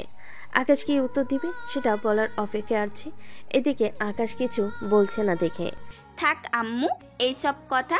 বেচারা হয়তো ঘড়ি কিনতে গিয়ে লেট করে ফেলেছে, হয়তো ওর গার্লফ্রেন্ডের সাথে দেখা করেছে। এমন কথা শুনে আকাশে তো ঢেকুর উঠে যায়। এতে ইরা পানি এগিয়ে দেয়। পানি খাওয়ার পর কিছু বলতে যাবে। থাক, কিছুই বলতে হবে না, তবে ঘড়িটা কিন্তু অনেক সুন্দর আছে বলতে হবে। আচ্ছা আম্মু, আমি রুমে গেলাম, এখন আর খাবো না। ঠিক আছে। এখন হয়তো অনেকেই অনেক কিছু বুঝতে পারছেন না, কি থেকে কি হয়ে গেল তাই ভাবছেন। আসলে পুরো ব্যাপার একটু আকাশের যখন বিয়ে হবে তখন আপনারা এই সিক্রেট সম্পর্কে জানতে পারবেন। এর আগে কিছু সিক্রেট আপনাদের বলবো, নয়তো আপনার বোরিং ফিল করবেন। এইদিকে রুমে এসে আকাশ ফ্রেশ হয়ে নেয়। উফ আল্লাহ, বাঁচলাম অল্পের জন্য। কিন্তু এরা হঠাৎ এত ভালো হলো কি করে? নাকি আজকের ঘটনার জন্য? আচ্ছা, ও কোনোভাবে চিনতে পারেনি তো? তাছাড়া চিনবে কি করে? ওই আকাশ আর এই আকাশের মধ্যে তো অনেক পার্থক্য। আমি তো মুখটা ইচ্ছে করে হালকা কালো করে রাখি, গেঞ্জি আর লুঙ্গি ছাড়া তো কিছুই পরি না। আর ওই আকাশের সময় তো না, কোনোভাবেই চিনবে না। এসব ভাবতে ভাবতে ঘুমিয়ে পড়ে। এরপর ইরা আর আকাশ তো মোবাইলে কথা বলে ওদের সময় পার করে দেয়। ইরা তো প্রতিদিন আকাশের ছবি পাঠাতে থাকে, আকাশও কয়েকটা সপ্তাহ আগের ছবিগুলো পাঠাতে থাকে। এভাবে আরো 7 দিন কেটে যায়। ওদের প্রেম এখন অনেক গভীর পর্যন্ত চলে যায়। কয়েকটা দিন পরে ওরা বাহিরে দেখা করে একটা পার্কে। কি ব্যাপার? কই, কি ব্যাপার? তোমার চেহারার সাথে আমার বাসায় কাজ করে একটা ছেলে, ওর সাথে অনেকটা মিলে যায়। তবে তুমি সুন্দর আর ও কিছুটা কালো, তুমি হ্যান্ডসাম আর ও খ্যাত। পৃথিবীতে একই চেহারার তো অনেক রকম মানুষ আছে, সেটা তো তুমি জানোই। তা আমি জানি। তবে তুমি একটা কথা জানো কি? কি কথা বলো? আচ্ছা, তোমার কাছে তোমার বাবা ঠিক কেমন মানুষ? আমার কাছে আমার বাবা একজন শ্রেষ্ঠ মানুষ। কিন্তু তুমি কি এটা জানো? কোনটার কথা বলতেছো? তোমার বাবা টাকার জন্য সবটা করতে পারে। আমি ঠিক বুঝলাম না তোমার কথা। এই ভিডিওগুলো দেখো, তাহলে বুঝতে পারবে। এরা ভিডিওগুলো দেখতে থাকে। এদিকে আপনারা তো সবটা জানেন, সেজন্য নতুন করে আপনাদের আর জানাই নাই। সবটা দেখার পরে আমার তো বিশ্বাসই হচ্ছে না। কিন্তু তোমাকে তাও বিশ্বাস করতে হবে। এটা তো মিথ্যেও হতে পারে। মোটেও মিথ্যে না। দেখো আকাশ, তোমাকে আমি ভালোবাসি, এর মানে এই না তুমি আমার বাবার নামে যা খুশি বলবা আর তা আমি শুনবো। বিশ্বাস করো, আমি সত্যি বলছি। দেখো, আমি তোমার কথায় অনেক কষ্ট পেয়েছি, আমি চললাম বাসার দিকে। আরে আমার কথা তো শোনো। তোমার কোনো কথাই শুনবো না, চললাম আমি। এই বলে ইরা তো চলে যায়। অন্যদিকে আপনি পড়েন আকাশ এখন কি করা উচিত। তবে আর যাই হোক, দেখা যাক সামনে কি হয়। একটু পরে ইরা হেঁটে হেঁটে আসতে থাকে। তখনই পিছন থেকে কিছু ছেলে এসে ইরাকে উঠিয়ে নিয়ে যায়। এদিকে 30 মিনিট পর। তোমরা কারা? আমাকে এখানে কেন তুলে আনলে? তোকে তুলে এনেছি একটু ফুর্তি করার জন্য। মানে কি বলতে চাইছিস? মানে হলো রাতে তোকে ভোগ করব। ছি, তোদের ঘরে কি? কিরে থেমে গেলি কেন? আমি এখন বলবো তোদের ঘরে কি মা বোন নেই, তখন তোমরা বলবে মা বোন আছে কিন্তু বউ নেই, সেই জন্য আমাকে লাগবে। বাহ, তুই দেখি সব কিছু বুঝিস। ছোটবেলায় থেকে আমি একটু বুদ্ধিমতী। কিন্তু তুই কি জানিস তোর সাথে রাতে আমরা ঠিক কি করব? এরকম কথা শুনে ইরা তো এবার ভয় লাগছে, কেননা ওরা তো 5 জন। তারপর ওদের দেখে অনেকটা হিংস্র লাগতেছে দেখে। কিছুক্ষণ পর। তোরা কিন্তু ভুল করলি আমাকে এখানে এনে। তোরা জানিস না আমি কে আর কি করতে পারি তোদের। ওরে বাবা, এই মেয়ে তো দেখি পাওয়ার দেখাচ্ছে। যদি সাহস থাকে তাহলে আমাকে কল করতে দে, তাহলে আমি তোদের বুঝিয়ে দিব আমি কে। আচ্ছা শুনি, কে তুই? আমি জজ রফিক চৌধুরীর মেয়ে।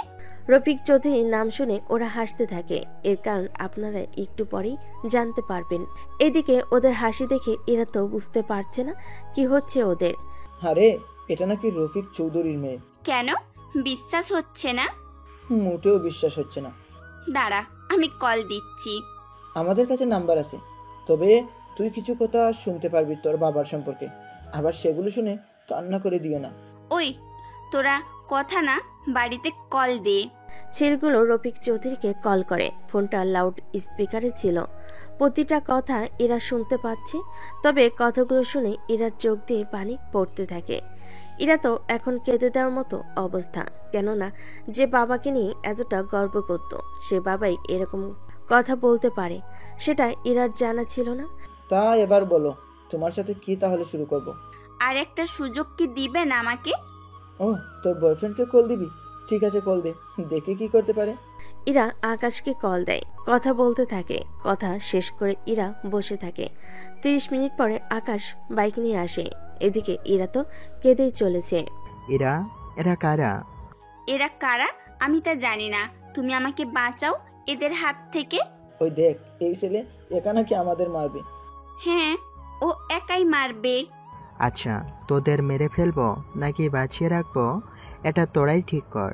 তুই কি আমাদের হুমকি দিচ্ছিস? হুমকি দিচ্ছি না, তবে এখন যা হবে তার জন্য তোরা নিজেরাই দায়ী থাকবি। ওই তোরা একে এখানেই মেরে ফেল, জোস্ত আমাদের পক্ষে থাকবেই। ওরা কার কথা বলছে?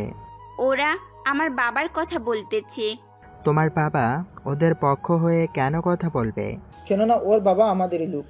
ব্যাপারটা আমি ঠিক বুঝতে পারলাম না। উফ, তোমাকে এত বুঝতে হবে না, তোমাকে যে কাজে এনেছি সেই কাজটা তো করো। ঠিক আছে, তুমি একটু সাইডে যাও, আমি ওদের দেখতেছি। দেখো। এরপর শুরু হলো মারামারি। অনেকটা সময় পরে ওই ছেলেগুলো মার খায়। তবে আকাশের বাম হাতে একটু কেটে গেছে। তবে ওই ছেলেগুলোকে তো প্রায় আধমরা করে ফেলেছে। ওদের বেঁচে রাখবো কি? ওদের মেরে ফেলো। সত্যি বলছো তো? সত্যি বলছি। ওদের 5 জনকে মেরে ফেলে। তারপর এরা আকাশকে নিয়ে হসপিটালে আসে। ওখানে ডক্টর হাতে সেলাই করে দেয়। এরপর ওরা গাড়িতে বসে। তোমার কথাই সত্যি হলো আকাশ। কোন কথাটা বলো তো? আমার বাবা যে মোটেও ভালো না, উনি নিজের অজান্তেই অন্য মেয়ে ভেবে আমাকে কিভাবে কি করতে হবে সেগুলো বলে দেয়। আমি তো শুনেই কান্না করে দিয়েছিলাম। যাক, তাহলে তুমি বুঝতে পারলে।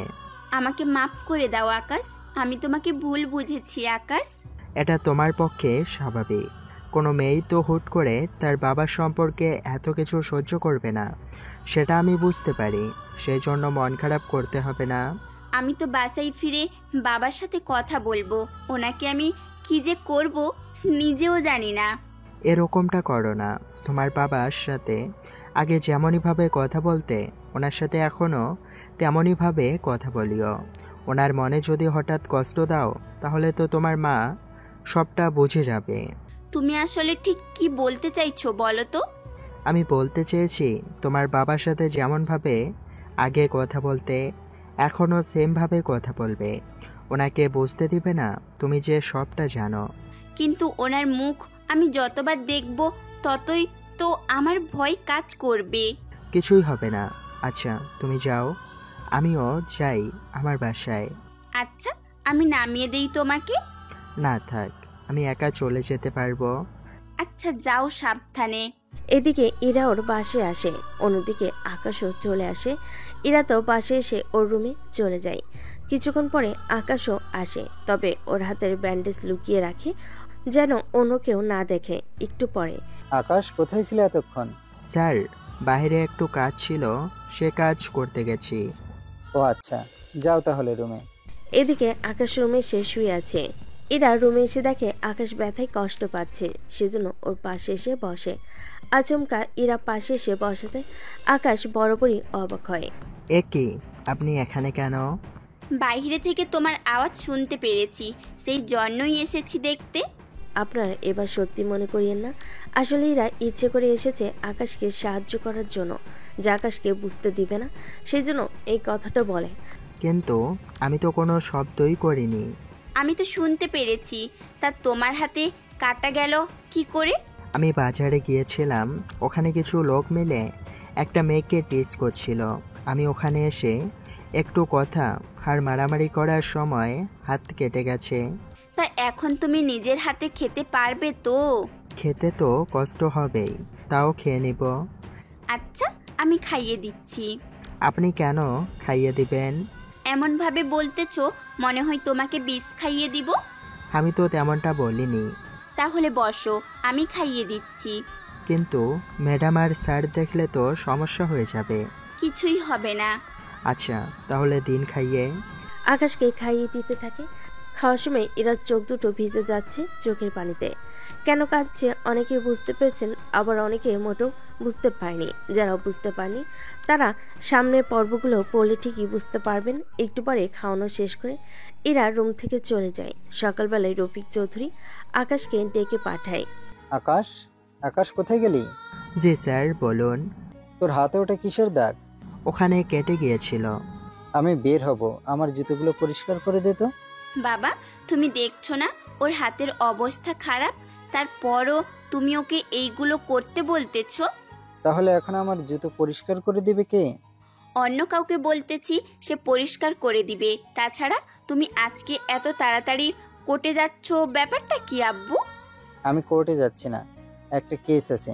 গতকাল রাতে 5 জন লোক মারা গিয়েছে, ওদেরকেও মেরে ফেলেছে। আমি ওই জায়গায় যাচ্ছি। তুমি তো দেখতেছি ওদের জন্য অনেক মায়া হচ্ছে তোমার। মায়া কেন হবে, এটা তো আমার দায়িত্ব। কতটা দায়িত্ব নিয়ে যাচ্ছ তা তো আমি জানি। কিছু কি বললি? যদি না বলে থাকিস তাহলে আমার জুতো ঠিক করার ব্যবস্থা কর। তুমি অপেক্ষা করো, আমি যাচ্ছি, আর তুমি গিয়ে রেস্ট নাও এখন। ঠিক আছে। এইদিকে ইরার এমন ব্যবহার দেখে আকাশ তো অবাক হয়, সাথে রফিক চৌধুরী নিজেও। কিছুক্ষণের জন্য অন্য কাউকে দিয়ে জুতা পরিষ্কার করে নিয়ে রফিক চৌধুরী চলে যায়। উনি যাওয়ার পরে ইরা আকাশকে কল দেয়, কল দিয়ে ওর কথা বলতে থাকে। এভাবে অনেকটা সময় পার হয়ে যায়। কিছুক্ষণ পর রফিক চৌধুরী ওই জায়গায় আসে। কি হয়েছে এদের? আর এদের কিভাবে মারলো তা কি জানো? স্যার, এদের তো শুধু হাত আর পা দিয়েই মেরেছে, কোনো অস্ত্র বা অন্য কোনো কিছু তো ইউজ করা হয়নি। কোনো এভিডেন্স কি আছে? এখানে এদের 5 জনের বাইরে আরও একজনের রক্ত পাওয়া গিয়েছে। এবার এটা কার রক্ত তা রিপোর্ট করার পরই বলতে পারবো। তাহলে যাই করো ভেবে চিন্তে করবে। জি স্যার, করব। কিন্তু স্যার, ওনারা কি আপনার পরিচিত? হঠাৎ এই প্রশ্ন কেন করতেছো? না স্যার, মানে হলো আর কি। যে কাজটা করতে বলেছি তা করো। জি স্যার, করব। এদিকে রফিক চৌধুরী ওখান থেকে বের হবে, তখনই ওখানে ডিয়াজ চলে আসে। উনি এসে, কিভাবে কি হলো? আমি ওদের বলে দিয়েছি, ওরা সে অনুযায়ী কাজ করবে। ওদের একটা মাত্র ছেলে মিলে এরকমটা করেছে। একটা ছেলে এদের 5 জনকে মেরে ফেললো? আমার তো মনে হয় ওরা যে মেয়েকে তুলে এনেছিল ওর বয়ফ্রেন্ড এদের মেরেছে। তুমি কি করে জানলে? ওরা রাতে আমাকে কল করেছিল, বলেছিল একটা মেয়েকে ওরা উঠিয়ে এনেছে ফুর্তি করার জন্য। পরে ফুর্তি করার পরে ওই মেয়েকে নিয়ে কি করবে তা আমার কাছে জানতে চাইলো। আমি তো ওদের বলে দিয়েছি কি কি করতে হবে, এরপর আর কথা হয়নি। তাহলে তো একবার ওই মেয়ের সন্ধান যদি আমরা পাই, তাহলে তো ওই ছেলের খোঁজও পেয়ে যাব আমরা। কিন্তু এগুলো পুলিশ বা মিডিয়ার কাউকে বলা যাবে না। বললে কি সমস্যা? তাহলে সবাই বুঝে যাবে সবটা যে আমি এর পেছনে কারণ। কিন্তু পুলিশ কি বের করতে পারবে? পারবে, কেননা ওই মেয়েটির বয়ফ্রেন্ডের রক্ত পাওয়া গিয়েছে ওখানে। তাহলে তো ভালো হলো, এবার ওখান থেকে একটা ব্যবস্থা করা যাবে।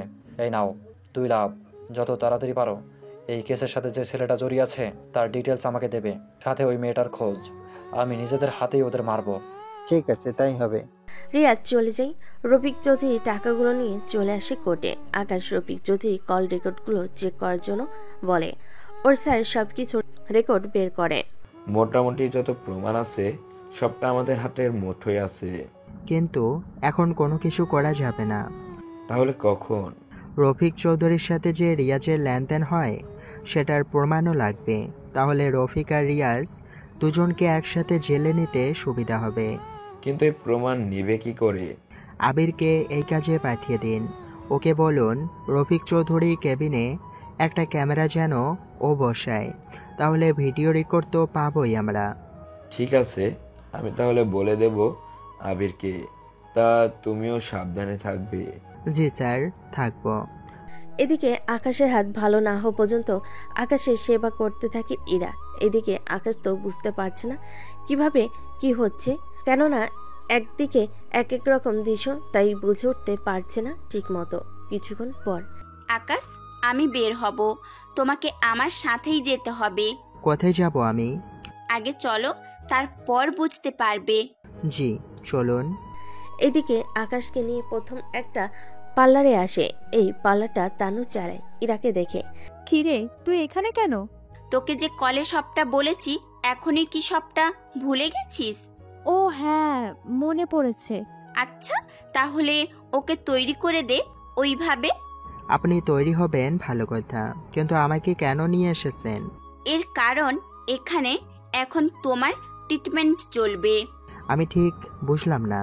তানু, ওকে আগে ঠিক কর, বাকিটা পরে ওকে বোঝাচ্ছি। 1 ঘন্টা পরে আকাশ যখন আয়নায় মুখ দেখে তখনই অবাক হয়, কেননা ওর আগের লুকটা দেখতে পায়। বাহ, আমি এত কালো ছিলাম আর এখন কত ফর্সা বানিয়ে দিয়েছেন। আমার তো বিশ্বাসই হচ্ছে না আমি এত ফর্সা। আরো অনেক কিছু বাকি আছে, চলো আমার সাথে। এরপর আকাশকে নিয়ে শপিং মলে আসে। ওখানে এসে কালো প্যান্ট, শার্ট আর জ্যাকেট পরতে বলে, স্ক্রু পরতে বলে। এগুলো পরে যখন বের হয় তখনই ইরা মোটো অবাক হয়। কেন হয়নি একটু পরে জানতে পারবেন। তখন থেকে ওরা রেস্টুরেন্টে আসে, তাও একটা আলাদা কেবিন নেয়। দেখো তো একে চিনতে পারো কিনা। একে তো আমারই মতো দেখতে লাগতেছে। কে এই ছেলেটা? তোমার মতো না এটা। তুমি আর ও আমার বয়ফ্রেন্ড, আর তুমি আর এই ছেলে যে একই ব্যক্তি তা আমি অনেক আগে থেকেই জানি। কিন্তু কিভাবে? তোমার ঠোঁটে একটা তিল, কানেও একটা তিল আছে। এই দুইটা জিনিস তো লুকিয়ে রাখতে পারবে না। আমি অনেক আগে থেকেই জানি তুমি আর ও একই ব্যক্তি। তাহলে এতগুলো দিন ধরে বলনি কেন? তুমি এই বাড়িতে কেন আসলে এটা আমার অজানা, সেই জন্য আমি যে তোমাকে চিনতে পেরেছি সেটা আর বলিনি। আর আমি তো ভেবেছিলাম তুমি আমার জন্য এসেছো এখানে, সেটা আমি ভেবেছি। এবার তুমিই বলো আমাদের বাড়িতে তুমি কেন আসলে। আগে বলো, সত্যিটা জানার পরে আমাকে ভুল বুঝবে না। কিছুই বলবো না, তুমি শুধু বলো আমাদের বাসায় আসার কারণ কি ছিল। কারণ একটাই, তোমার বাবার জন্য। আমার বাবার জন্য কেন? তোমার বাবা যেভাবে দুর্নীতি করতেছে তা প্রকাশ করার জন্য আমার এখানে আসা। কিন্তু তুমি কে? তোমারই বা কেন আসতে হলো? আমি কে তা তোমাকে পরে বলবো। এখন শুধু এতটুকু জেনে রাখো, তোমার বাবা আর বেশি দিন থাকতে পারবে না বাইরে। অনেক তাড়াতাড়ি ওনাকে জেলে যেতে হবে। কি বলো? জেলে কেন যাবে? তুমি কি ভুলে গেছো তোমার বাবা কি কি করেছে? না, ভুলিনি, কিন্তু তাও বাবা কি করেছে? তোমার বাবা টাকার বিনিময়ে অনেককে সাজিয়ে দিয়েছে, আবার অনেককে ছেড়ে দিয়েছে। এক কথায় টাকার উপরে তোমার বাবা সবটা করত। হুম, বুঝতে পেরেছি, কিন্তু বাবাকে পুলিশ ধরে নিয়ে যাবে, তা আমি চোখে দেখব কি করে? চিন্তা করো না, তোমাকে দেখতে হবে না। তবে একটা কথা, কি কথা বলো? তোমাকে আমি ভালোবাসি অনেক আগে থেকেই। যখন তোমাকে দেখেছি তবে ভেবেছিলাম তোমার বাবাকে যেদিন নিয়ে যাব সেদিনই বলবো। কিন্তু আমি তো অন্য কিছু ভেবেছিলাম। কি ভেবেছো? আমি ভেবেছি তুমি আমাকে ভার্সিটিতে দেখার পরে আমাকে পটানোর জন্য আমার বাসায় কাজ করতে এসেছো। এটা তখনই বুঝতে পেরেছি যখন তোমার হেলমেট খুলে তোমার মুখটা দেখতে পাই। তার মানে সবই তোমার প্ল্যান ছিল? হুম, তবে আমি তোমাকে বলিনি, ভেবেছিলাম পরে বলবো, কিন্তু বাবার এমন অবস্থা দেখে আর বলিনি। সেই জন্য তোমাকে আমি এখানে এনেছি, যেন তুমি চাকরি ছেড়ে দিয়ে তোমার আগের রূপে ফিরে আসো। আগের রূপে বলতে? আগের রূপে বলতে ভার্সিটিতে যেভাবে আসো। দেখো, বাবা যদি বুঝতে পারে তুমি আমাদের বাসায় কাজ করতে, তাহলে তো কখনো তোমাকে মেনে নিবে না। আমার দুই জায়গায় দুরকম রূপ, তোমার বাবা তো বুঝতেই পারবে না। তারপরেও তুমি বাসায় থাকলে আমি যে নিজেকে কন্ট্রোল করতে পারবো না, সারাক্ষণ ইচ্ছে হবে তোমার কাছাকাছি আসার। দেখো, আমার আর অল্প কিছু কাজ আছে, ওই কাজটা হয়ে গেলে তোমার বাবাকে নিয়ে যাব। আমার যে খারাপ লাগতেছে অনেক। খারাপ কেন লাগবে? খারাপ লাগবে এই জন্য, কেননা বাবাকে আমার সামনে তুমি নিয়ে যাবে, এটা দেখে নিজেকে সান্ত্বনা দিব কি করে? চিন্তা করো না, তোমার সামনে তোমার বাবাকে আমি নিব না। সে যাই হোক, আমার তো খারাপ লাগবেই।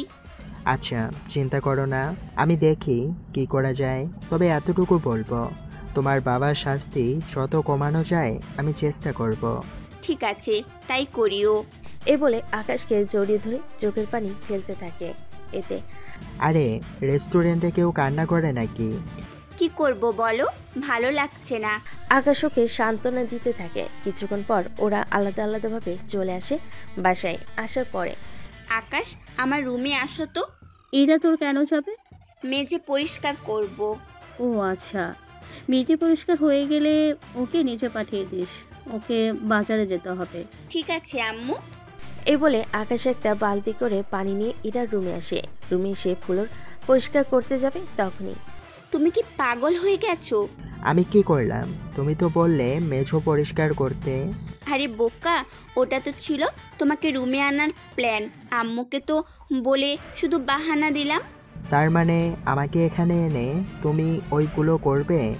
আরে কিছুই করতে আনিনি, এনেছি কিছুক্ষণ সময় কাটাবো দুজনে। ঠিক আছে।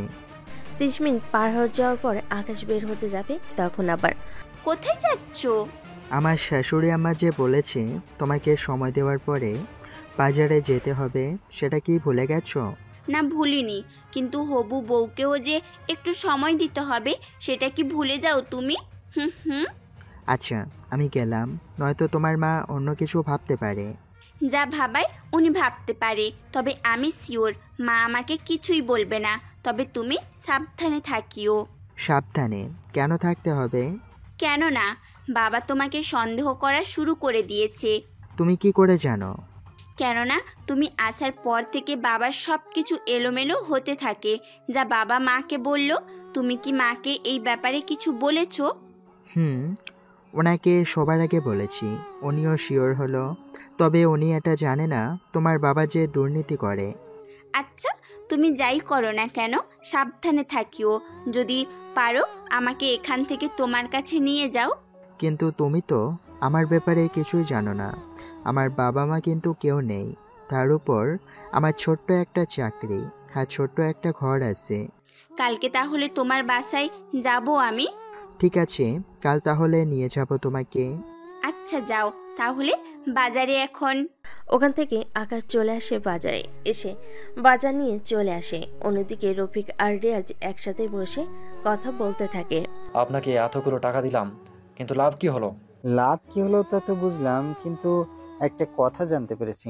কি কথা জানতে পেরেছেন? ওই ছেলের রক্ত থেকে আমরা ডিএনএ পরীক্ষা করে অনেক কিছু জানতে পেরেছি। ওই ছেলের রক্ত এখন আমি পুরো ডাটাবেজের ডিএনএ পরীক্ষার জন্য পাঠিয়ে দিয়েছি। মোটামুটি 5 দিন লাগবে। ওই 5 দিনের মধ্যে জেনে যাব কে ছিল সে ছেলেটা। তাহলে তো ভালো হয়। এই বলে রিয়াজ চলে যায় অন্যদিকে। এখানকার সব কিছু আবির রেকর্ড করে নেয়, কেননা আগে থেকেই ক্যামেরা ছিল ওখানে। সে ভিডিও এনে স্যারের হাতে দেয়। স্যার, এখানে সবটা আছে প্রমাণ। তবে একটা কথা। কি কথা? 4-5 দিনের মধ্যে রক্ত থেকে কিন্তু স্যারের সব পরিচয় জেনে যাবে। পরিচয় জানার পরই রফিক আর রিয়াজকে ধরে নিব। তাছাড়া ওই দিন তো ওরা দুজনেই একসাথে থাকবে, তখন ওদের গ্রেপ্তার করে নেব। জি স্যার, তাই হবে। অন্যদিকে আকাশ ইরাকে সবটা বলতে থাকে। সবটা শোনার পরে বাবা যদি জেনে যায়? উনি যখন জানবে কোনো কিছু করার আগেই উনি জেলে থাকবে। খুব খারাপ লাগতেছে। উনি শত খারাপ হলেও বাবা তো হয় আমার। আচ্ছা কেঁদো না, চলো তোমাকে আমার বাসায় নিয়ে যাই। আচ্ছা চলো। আকাশ ইরাকে নিয়ে চলে আসে ওর বাসায়। ইরা তো বাসা থেকে মোটামুটি অবাক হয়, কেননা বাড়িটা একতলা, তার উপর ছাদে একটা রুমও করা আছে, যেখানে আকাশ পুরো জিম শুরু করে রেখেছে। এত কিছু তুমি ইউজ করো? করি তো। তা বাড়ি কি পছন্দ হয়েছে তোমার? এই বাসায় থাকতে কোনো অসুবিধা হবে না? মোটেও অসুবিধে হবে না। আমরা দুইজন অনেক আরামেই কেটে যাবে। আমাদের বাচ্চারাও এখানে আরামে থাকতে পারবে। কিন্তু এত সুন্দর বাড়ি থাকতে আমার বাসায় আমার বাবাকে ধরার জন্য এইসব করতেছ? আমি ব্যাপারটা আজও বুঝতে পারছি না। তুমি ঠিক কোন জায়গায় কাজ করো বলো তো? ওটা তো সিক্রেট। তাই বলে আমাকেও বলবে না? বলবো, তবে বাসর রাতে। তবে একটা কথা বলার ছিল। কি কথা? যেদিন তোমার বাবাকে ধরবো ওই দিন তোমাকে আমার সাথে যেতে হবে। কিন্তু কেন? তুমি আমার বাবাকে ধরে নিয়ে যাবে, সে দৃশ্য আমাকেই দেখার জন্য বলতেছ আবার? তোমাকে সেগুলো দেখতে হবে না। তুমি শুধু এটা তোমার বাবাকে বোঝাবে যে তোমার বাবা যে মেয়েকে মারার প্ল্যান করে দিয়েছিল সে মেয়েটা তুমি ছিলে। এতে যদি উনি একটু অনুতপ্ত হয়, এছাড়া তো আর কোনো উপায়ও দেখছি না। ঠিক আছে, তাই হবে। তবে বাবা কি ভাবে বুঝবে ওটা তুমি আর আমি ছিলাম? কেননা আমার হাত কেটে রক্ত যে ওখানে পড়েছে সেটা থেকে আমার ডিএনএ দিয়ে ডাটাবেস চেক করলে পেয়ে যাবে। কি বলো? তাহলে তো বাবা তোমাকে মেরেই ফেলবে। সে সুযোগ ওনাকে আমি দিব না। কিন্তু কিভাবে, কি করবে তুমি? তার সময় হলেই জানতে পারবে। তা এখন কি এখানেই থাকবে নাকি এবার তোমার বাসায় ফিরে যাবে? চলো বাসায় ফিরে যাই। ঠিক আছে চলো তাহলে। ইরাকে নিয়ে বাসায় ফিরে আসে। অন্যদিকে আকাশও নিজের মতো আগের রূপে ইরাদের বাসায় ঢুকে। ওদের দুজনকে ইরার মা দেখে। ইরা, তুই ওকে নিয়ে কোথায় গিয়েছিস? আম্মু, গাড়ি নষ্ট হয়ে গিয়েছিল, সেই জন্যই ওকে আমি গ্যারেজে গাড়ি পাহারা দেওয়ার জন্য রেখে আমি ভার্সিটিতে গিয়েছি। আচ্ছা রুমে যা, তোর বাবাও কিছুক্ষণ পরে চলে আসবে আর তোর সাথে কি নিয়ে যেন কথা বলবে। আমার সাথে আবার কি নিয়ে কথা বলবে? তা আমি জানি না, তোর বাবা আসলে ওনার মুখ থেকেই জেনে নিস। ঠিক আছে আম্মু। কিছুক্ষণ পরে ইরার বাবা ফিরে আসে। উনি এসে খোঁজ করে। ইরা, ইরা কোথায় তুই? এই তো বাবা, আমি এখানে। কি হয়েছে বলো? তোর সাথে আমার কিছু কথা আছে। কি কথা বলো? আমি তোর জন্য ছেলে দেখা শুরু করব। হঠাৎ আমার জন্য ছেলে দেখবে? কিভাবে, কি করলে? তুই তো বড় হয়েছিস, তোর বিয়ে তো দিতে হবে। সেটা না হয় বুঝলাম, কিন্তু হঠাৎ আমার বিয়ের পেছন পড়লে যে? তোর বিয়ে তো দিতে হবে। তাছাড়া আমি আর 2 বছর জজ আছি, এর ভেতরে তোর বিয়ে দেব। তাছাড়া আমি 2 মাসের ভেতরেই আমি তোকে বিয়ে দিয়ে দেব। 2 মাসের ভেতরে? হ্যাঁ, 2 মাসের ভেতরে। তবে তোর জন্য পছন্দ নেই তো? না বাবা। ঠিক আছে, আমি তাহলে ছেলে দেখা শুরু করি। তাই করব। আচ্ছা, আমি রুমে গেলাম। রফিক যদি রুমে চলে যায়, অন্যদিকে ইরা আকাশের রুমে এসে সবটা বলতে থাকে। সবটা শুনে তুমি ওনার কথায় রাজি হয়ে গেলে? তুমি তো বলেছো 2 থেকে 3 দিনের ভেতরে তুমি ব্যবস্থা করে ফেলবে। তাহলে বাবা তো আমার বিয়ে দিতে পারবে না। তাছাড়া তোমার কথা যদি এখন বাবাকে বলতাম, উল্টো আমাকে বাসা থেকে বের করে দিবে। বাহ, তোমার মাথায় দেখি দিন দিন বুদ্ধি বাড়ছে। হাজব্যান্ড যদি বুদ্ধিমান হয়, তাহলে স্ত্রী হিসেবে আমারও তো বুদ্ধিমতী হতে হবে। আচ্ছা এখন যাও তাহলে। আচ্ছা, গেলাম আমি। এদিকে আকাশ আবিরকে কল দেয়। কল দিয়ে কিছু কথা বলে। আবির সবটা বলে। আচ্ছা, আমি এখনই যাচ্ছি। ওখান থেকে আবির পুলিশ স্টেশনে আসে। ওখানে এসে আকাশের রক্তে যে ডিএনএ ফেলেছে তার অনুসন্ধান নেওয়ার জন্য এসেছে। তো স্যার আপনাদের কাজ কত দূর? আর একদিন পর রিপোর্ট আমরা সরকারি জজের কাছে নিয়ে যাব, উনি রিপোর্ট খুলবে। ঠিক আছে, আমি তাহলে গেলাম। আচ্ছা যান তাহলে। এখন হয়তো আপনারা ভাবছেন পুলিশ আবিরকে কেন সবটা বলল। আবির রিপোর্টার হয়ে এখানে তথ্য জানার জন্য আসে, সেজন্য অফিসার বলতে বাধ্য হয়। এখন তাহলে বুঝলেন তো সবটা। কিছুক্ষণ পর আবির আকাশকে কল দিয়ে সবটা বলতে থাকে। সবটা শোনার পরে, ঠিক আছে আবির, তুমি ওই দিন কোর্টেই থাকবে, সাথে আমাদের লোক নিয়ে রাখবে। জজ ওই রিপোর্ট দেখার পরেই তাকে গ্রেপ্তার করব। কিন্তু উনি যদি রিপোর্ট দেখায়, আপনার উপর অ্যাকশন নেয়, তখন? কথাটা তো চিন্তার বিষয়।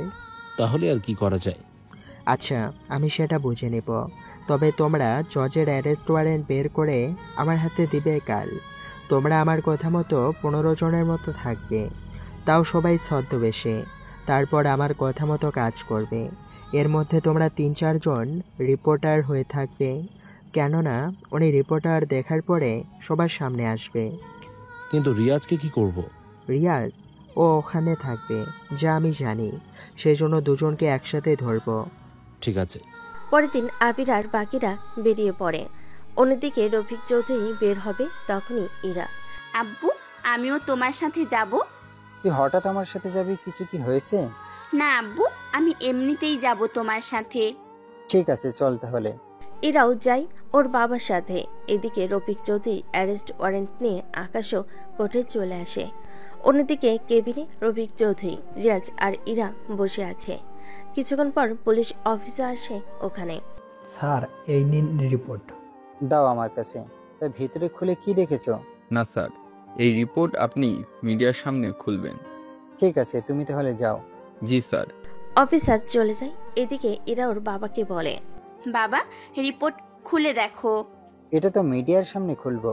তুমি এখন খুলে দেখো, তাছাড়া ওরা তো বুঝবে না তুমি যে আগে খুলে দেখেছো। তোর মেয়ে কিন্তু ঠিক বলেছে। রফিক চৌধুরী খামের ভিতর থেকে রিপোর্ট খুলে দেখে। ওখানে আকাশের নাম আর ছবি দেখে রফিক অবাক হয়। কি হয়েছে বাবা? এটা তো আমাদের বাসায় কাজ করে আকাশ। এই ছেলে কিভাবে তোর বাসায় কাজ করবে? ও তো... তুই কি ওকে চিনিস? চিনি, অনেক ভালো করে চিনি। কিন্তু কিভাবে? ইরা ওই ছেলে তোর কোনো ক্ষতি করার চেষ্টা করেনি তো? ওহ, আমার ক্ষতি না করলেও তুমি যে আমার ক্ষতি করেছো অনেক। আমি কি ক্ষতি করেছি? এরা আমাকে ওই রাতে তুলে নিয়ে গিয়েছিল। আমি তোমার কথা ওদের বলি, কিন্তু উল্টো ওরা হাসতে থাকে। তোমার নাম শুনে তোমাকে কলও করে তুমি ওদেরকে কি কি বলেছো তা কি মনে আছে তোমার? তখনই রফিক চৌধুরী মনে করতে থাকে ওই রাতের কথাগুলো। ওনার সবটা মনে পড়তেই। তার মানে ওরা তোকেই কিডন্যাপ করেছিল?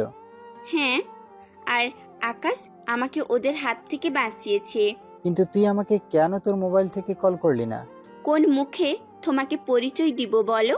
আমার জায়গায় অন্য মেয়ে থাকলে তো তুমি সেটাই করতে, আর নিজের মেয়ে বলে তুমি এরকম করলে। তাছাড়া তোমার পরে আমি আকাশকে কল করি, আর ও এসে আমাকে ওদের হাত থেকে বাঁচায়।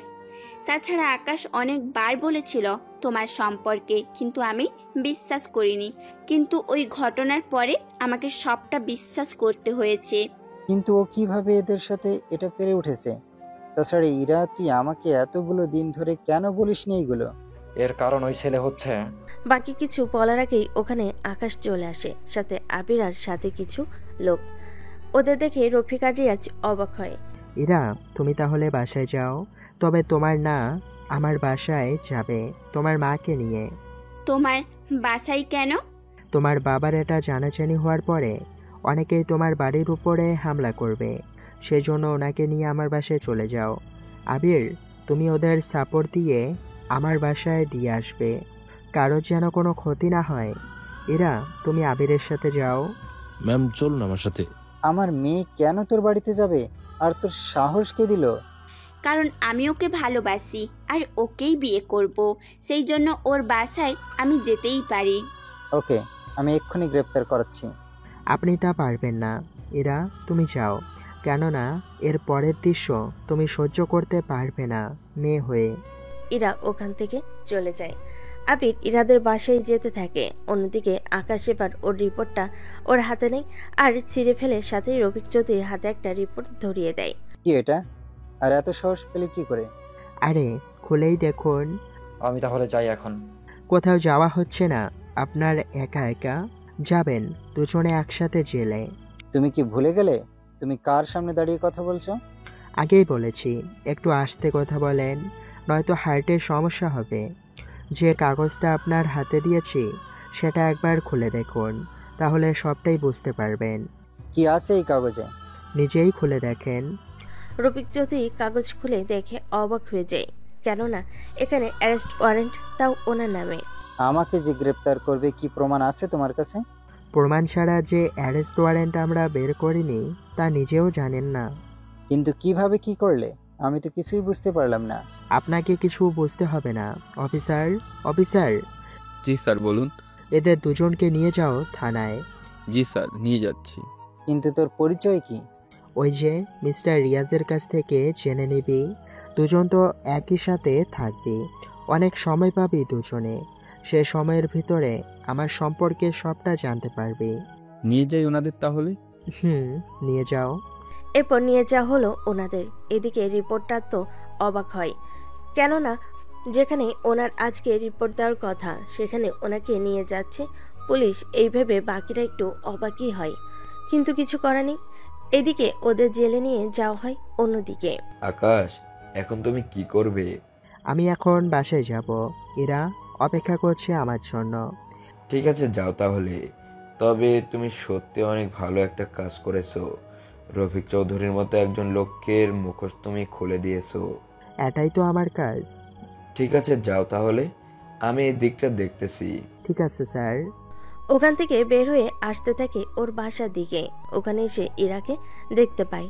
ইরা দৌড়ে এসে জড়িয়ে ধরে আকাশকে, সাথে সাথে কান্না করতে থাকে। এভাবে কান্না করতে স্বাভাবিক একটা ব্যাপার। একটু পরে, ইরা, আমি তো কিছুই বুঝতে পারছি না, এই ছেলে কে? আম্মু, ওর নাম পারভেজ হোসেন। আকাশ, আমরা দুইজন দুজনকে ভালোবাসি অনেক আগে থেকেই। কি বলিস এগুলো তুই? তোর বাবাকে পুলিশ ধরে নিয়ে গেল আর তুই এখন এসব বলছিস? বাবাকে আকাশই ধরেছে। তাছাড়া তোমাকে তো বাবার সম্পর্কে এতক্ষণ ধরে সবকিছুই বলেছি। বাবা কি কি করছেন না করেছে সবটা তোমাকে বলেছি আমি।